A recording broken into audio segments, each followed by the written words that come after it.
नमस्कार विद्यार्थी मित्रांनो, शिक्षक भरती आंदोलन या संदर्भात महत्वाचा हा व्हिडिओ आहे. शेवटपर्यंत बघा.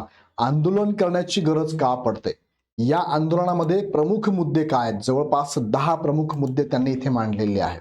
सो या आंदोलनाला महाराष्ट्रामधून सर्व अभियोग्यताधारकांनी आणि जे विद्यार्थी भविष्यात शिक्षक होऊ इच्छिता अशा सगळ्याचे डीएड बीएड पदवी धारक असेल किंवा डिप्लोमा धारक असेल अशा सगळ्या विद्यार्थ्यांनी इथे हजर राहावं असं आवाहन इग्नाइटच्या माध्यमातून मी तुम्हाला करत आहे.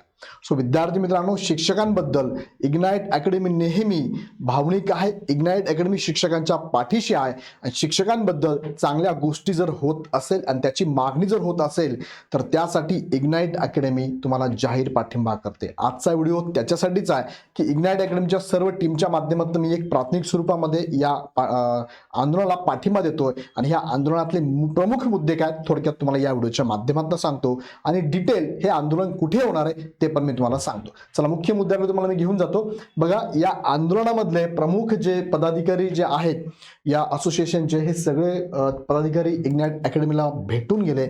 त्यांनी भूमिका मांडली. त्यांचा एक व्हिडिओ पण आम्ही घेतलेला, तो व्हिडिओ पण तुम्ही बघितला असेल. सो हे त्यांचे पदाधिकारी असे सगळे इग्नाइटला भेट देऊन गेले. त्यावेळेस इग्नाइट अकॅडमीचे सगळे डायरेक्टर सहित सगळे शिक्षक वर्ग सुद्धा इथे अवेलेबल होते आणि त्यांच्या मागण्या आम्ही समजून घेतल्या, डिस्कशन केलं, चर्चा केली आणि खूप चांगल्या मागण्या त्यांच्या. नक्की मागण्या काय थोडक्यात बघा. या संदर्भात बघा, युवा विद्यार्थी असोसिएशन महाराष्ट्र राज्य, ज्याचे की अध्यक्ष आहेत तुषार देशमुख सर, यांच्याशी पण माझं बोलणं होत असतं, आमच्या टीमचंही बोलणं होत असतं आणि तुषार देशमुख सर इग्नाइट अकॅडमीशी पण खूप चांगल्या पद्धतीने जोडलेले आहेत. आता तुषार सर हे जे काम बघतात त्यांची टीम पूर्ण याच्यामध्ये आहे. सगळ्यांची नावं मी घेऊ शकत नाही, पण तुम्हाला सांगू इच्छितो की त्या संदर्भात तुम्ही ह्या नंबरला कॉन्टॅक्ट करून विशेष माहिती त्यांच्याकडनं घेऊ शकतात. हे त्यांनी एक परिपत्रक काढलेलं आहे ज्यामध्ये त्यांनी सांगितलंय, विषय त्यांचा आहे दिनांक 9 मार्च 2026 पासून शिक्षण आयुक्त कार्यालय मध्यवर्ती इमारत येथे बेमुदत आंदोलन करण्यास परवानगी मिळण्याबाबत. आता हे आंदोलन ते करतात, त्या आंदोलनाचं सविस्तर डिटेल्स काय. 9 मार्चला हे आंदोलन चालू होणार आहे. सकाळी 11 वाजेपासून. स्थळ कुठे आहे? शिक्षण आयुक्त कार्यालय पुणे या ठिकाणी हे आंदोलन होणार आहे. मग आंदोलनामध्ये महाराष्ट्रातील तमाम अभियोग्यताधारकांनी आणि सगळ्याच शिक्षक होऊ इच्छिणाऱ्या विद्यार्थ्यांनी सहभागी व्हावं. या व्हिडिओच्या माध्यमातून तुम्हाला सगळ्यांना मी आवाहन करतो की नक्कीच चांगल्या गोष्टीसाठी कुणाचा राग लोभ सगळं सोडून द्यायचं आणि चांगल्या गोष्टी असेल तर आपण पाठिंबा दिला पाहिजे. मित्र, असं म्हणेल सोशल मीडियावरती जेवढेही माझ्यासारखे मार्गदर्शक असेल, माझ्यापेक्षाही चांगले मार्गदर्शक असेल, तर त्यांनी सुद्धा हा मुद्दा उचलून धरला पाहिजे आणि तुम्ही विद्यार्थी म्हणून त्यांना सुद्धा सांगितलं पाहिजे की सर, चांगल्या गोष्टींची मागणी होत असेल तर नक्कीच तुम्ही तुमच्या सोशल मीडियाच्या माध्यमातून तुम्हाला फॉलो करणाऱ्या विद्यार्थ्यांपर्यंत हा मेसेज नक्की पोहोचवा. सो तुम्ही पण हा व्हिडिओ बघा, इतरांना शेअर करा, त्यांच्यापर्यंत पोहोचवा आणि त्यांना सुद्धा या आंदोलनात सहभागी व्हायला सांगा. फुलाची बाकडी तुम्ही जाऊ नाही शकलात तर ऍटलीस्ट शेअर करू शकता सोशल मीडियावरती. तुम्ही सोशल मीडियावरती ऑलरेडी आहात, त्याला पाठिंबा द्या, काहीतरी कमेंट करा, कमेंट करत चला. इव्हन दो जर कुणी पुण्याच्या जवळपास असेल त्या दरम्यान किंवा पुण्याला जाऊ इच्छित असाल तर अशा उमेदवारांनी नक्कीच तिथे जायला पाहिजे. आता प्रमुख मागण्या नेमक्या यांच्या काय काय 10 मागण्या आहेत बघा. त्यातला पहिला मुद्दा आहे शिक्षक भरतीचा स्पष्ट, अधिकृत व वेळबद्ध रोडमॅप तात्काळ जाहीर करावा.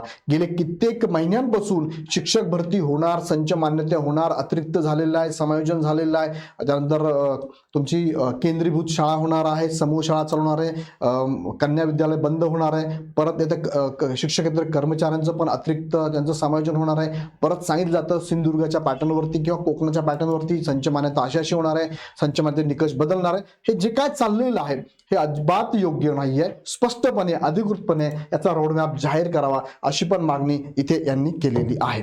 दुसरा मुद्दा आहे की नव्या संच मान्यतेमध्ये लवचिकता आणण्यात यावी आणि कोकण विभागाच्या धर्तीवर संपूर्ण महाराष्ट्रात शिक्षक संख्या ठरवावी. तुम्हाला आत्ताच म्हटलो, काही दिवसांपूर्वी आपले शिक्षण मंत्र्यांनी, त्यानंतर आपले मंत्री उदय सामंत असेल किंवा मंत्री राणे असतील यांच्याबरोबर मीटिंग झाली होती आणि या मीटिंगमध्ये ठरल्याप्रमाणे जर कोकणात आपण बघितलं तर फार तुरळक या जागेवरती वस्ती आहे, वाडेपाडे आहेत. त्या ठिकाणी जर तुम्ही संच मान्यता लागू केली तर ते शाळाच बंद पडतील, मराठी शाळाच बंद पडतील. मग या धर्तीवरती तिथले मुलं जे आहेत ना अतिशय गरीब आहे आणि त्या विद्यार्थ्यांना शिक्षण महागलं जाईल किंवा शिक्षण घेणं शक्य होणार नाही. त्या धर्तीवरती उर्वरित महाराष्ट्रात सुद्धा विचार करावा, ही पण मागणी आहे.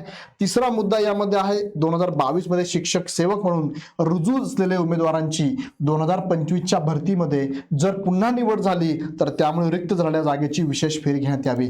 म्हणजे मागणी अतिशय चांगली आहे. 2025च्या मुलांना सुद्धा इथे आम्ही गृहीत धरतोय, म्हणजे उमेदवारांची 2025 धर्तीवर निवड जर झाली, म्हणजे 2022चे जे विद्यार्थी आहे त्यांनी परत 25ची टेट दिली असेल, त्या धर्तीवरती आता त्यांची पण निवड होऊ शकते. ऑलरेडी त्यांची निवड झालेली आहे. परत जर निवड झाली तर रिकाम्या जागा होणार आहेत ना, त्या जागेवरती परत विशेष फेरी घेऊन निवड करावी. म्हणजे पाठीमागच्या विद्यार्थ्यांना पण इथे विचारात घेण्यात आलेला आहे आणि त्याचा विचार करून रिक्त झालेल्या जागांचा विचार ह्या भरतीमध्ये सुद्धा करण्यात यावा. ही पण मागणी खूप चांगली आहे. म्हणजे असं नाही की मागच्या विद्यार्थ्यांना ऑलरेडी जागा भेटलेल्या आहेत, त्यांचा विचार करू नका असं म्हणत नाहीये ते. त्यांचं म्हणणं असं आहे की 22च्या विद्यार्थ्यांना आता नव्याने जर आता टेट दिली आणि त्यांना जर एखादं नवीन पद मिळत असेल तर रिक्त झालेल्या पदांची सुद्धा मागणी योग्य आहे, म्हणजे त्याची विशेष फेरी घेण्यात यावी. चौथा मुद्दा आहे, शासकीय व खाजगी आस्थापनांना त्यांच्या जास्तीत जास्त रिक्त जागा पोर्टलवर देण्यासाठी शासन स्तरावर सक्त निर्देश द्यावेत.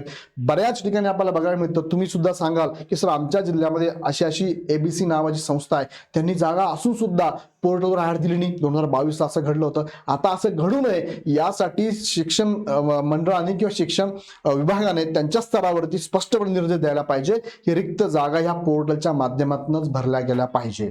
त्यानंतर आहे पुढचा मुद्दा 5वा, शिक्षक भरतीची सद्यस्थिती जाहीर करण्यासाठी आयुक्त कार्यालयाकडून दर 15 दिवसांनी अधिकृत बुलेटिन प्रसिद्ध करावे. 2022ला 1-2 दिवसाआड बुलेटिन येत होतं, म्हणजे आपल्याला परिस्थिती कळत होती काय चालू आहे. पण आता मात्र असं काही दिसतच नाहीये. पवित्र पोर्टलच्या वेबसाईटला काही अपडेट नाहीये, काही अपडेट देत नाहीये, सध्या काय चालू ते पण कळत नाहीये. सो ती माहिती द्यावी अशी पण मागणी करण्यात आली आहे. 6वा मुद्दा आहे की स्थानिक स्वराज्य संस्था, अनुदानित संस्था, समाज कल्याण, आदिवासी विकास विभागातील कंत्राटी मानधन तासिका तत्वावर भरती न करता पवित्र पोर्टल मार्फत कायमस्वरूपी भरती करावी. आता त्या ठिकाणी कंत्राटी पद्धतीने बरेचसे आपलेच उमेदवार आहेत जे की ते कंत्राटी पद्धतीने आहे. सो त्यांचा विचार करावा आणि इथे कंत्राटी पद्धतीने आता इथून पुढे भरती न करता तात्काळ त्या ठिकाणी कायमस्वरूपी भरती करावी अशी मागणी. आणि 7वा मुद्दा अतिशय चांगला मुद्दा आहे, यावरती बऱ्याचशा प्रमाणामध्ये सोशल मीडियावर माहिती गेलेली आहे की प्रेफरन्सची मर्यादा 50 वरून वाढून उमेदवारांना अधिक संधी उपलब्ध करून द्याव्यात. हा मुद्दा प्रमुख आहे यामधला बघा, म्हणजे खूप महत्वाचा. याच्यावर मी पण पाठीमागे व्हिडिओ घेतलेली, मागणी केलेली आहे,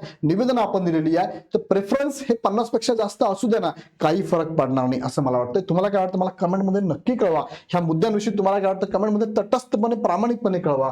8वा मुद्दा आहे, डिसेंबर 2026 पर्यंत सेवानिवृत्त व इतर कोणत्याही कारणाने रिक्त झालेली पदे ही टेट 25 भरतीद्वारे भरण्यात यावी. आता डिसेंबर 26 पर्यंत माहिती घ्यावा लागेल. हा मुद्दा थोडासा इकडे तिकडे होऊ शकतो, पण डिसेंबर 26 पर्यंत जर रिक्त पद होणार असेल, कारण अजून डिसेंबर 26 येणार आहे, तर त्याचीही भरती आत्ताच करावी. कारण तुम्हाला माहिती एकदा भरती चालू झाली की त्याला 4-5 महिने कमीत कमी लागतात, मॅक्सिमम किती पण लागू शकतात राऊंड जर आपण घेतले तर.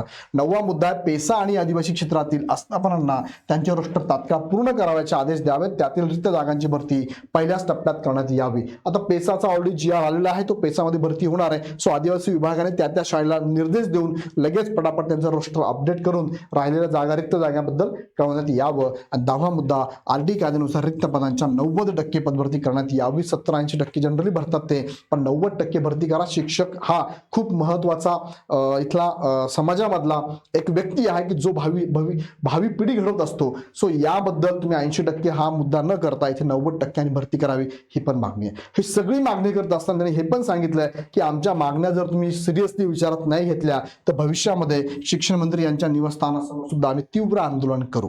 आता हे आंदोलन होणार आहे 9 मार्चला सकाळी 11 वाजता शिक्षण आयुक्त कार्यालय पुणे या ठिकाणी सर्वांनी हजर राहायचंय. आणि या संदर्भात मला काही अडचण असतील हा नंबर इथे दिलेला, ह्या नंबरला कॉल करू शकता. तुषार देशमुख सरांची डिटेल्स आहे तुम्हाला इथे. आता याबद्दल तुम्हाला काय वाटतंय नक्की कमेंटमध्ये कळवा. 10 मागण्या आहे, याच्यात अजून तुम्हाला काय वाटतं का, अजून काही तुम्हाला ॲडिक्शन करावं वाटतं का, किंवा 10 पैकी कोणती मागणी तुम्हाला योग्य वाटते, कोणती चांगली कोणती मुख्य आहे. 10च्या 10 मुख्य आहे. सो नक्कीच मुद्दे चांगले, प्रत्येकासाठी वेगवेगळे अँगल हे वेगवेगळे मुद्दे असू शकतात, पण मला तटस्थपणे कमेंटमध्ये कळवा. आणि तुम्ही इतरांना पण आवाहन करा, हा व्हिडिओ इतरांना शेअर करा आणि सगळ्यांना या आंदोलनामध्ये उपस्थित राहण्यासाठी आवाहन करा. मी सुद्धा या व्हिडिओच्या माध्यमातून इग्नाइट करणं या आंदोलनासाठी, शिक्षक भरतीच्या या आंदोलनासाठी पाठिंबा जाहीर करतो.